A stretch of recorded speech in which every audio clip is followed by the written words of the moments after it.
was a time of wonder and discovery. Roger, Eagle, bend dock.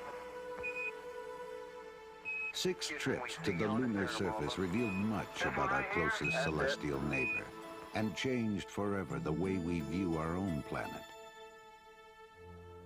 Today, NASA is looking towards returning to the moon. A permanent lunar base would complement space station Freedom and provide a springboard for manned missions to Mars.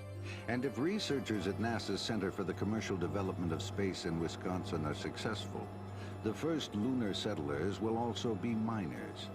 Actually, this large automated vehicle would do most of the work, processing the moon's rocks and soil to remove a potentially valuable product, helium-3.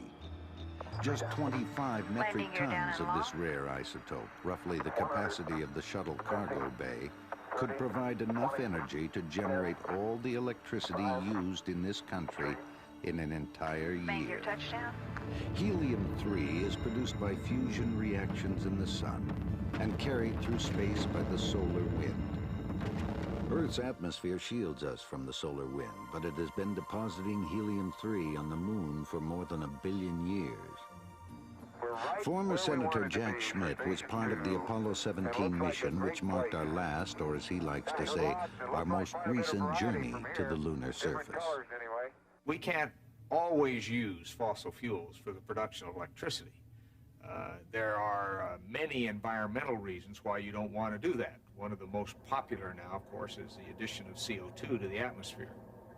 We don't need to panic, but we ought to be making those kinds of research and development plans that we have an alternative to coal and other fossil fuels in the not-too-distant future.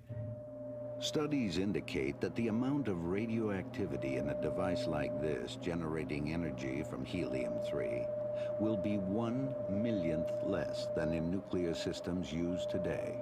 And no greenhouse gases, acid rain, or solid wastes will result. The proposed mining system will be equally kind to the lunar environment. Once helium-3 has been boiled off, the untainted rocks and soil return to the surface, leaving it essentially unblemished. The process should also produce a number of byproducts, including water, which will be of great value to a lunar colony. And according to Jerry Kolsinski, a professor at the University of Wisconsin and member of the NASA Commercial Development Team, current oil prices make helium-3 an even more attractive alternative. At today's prices, helium-3 would be worth $4 billion a ton, which would make a shuttle load worth about $100 billion.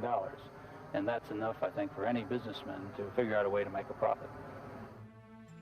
Helium-3 mining, using the moon's resources to meet future energy requirements on Earth.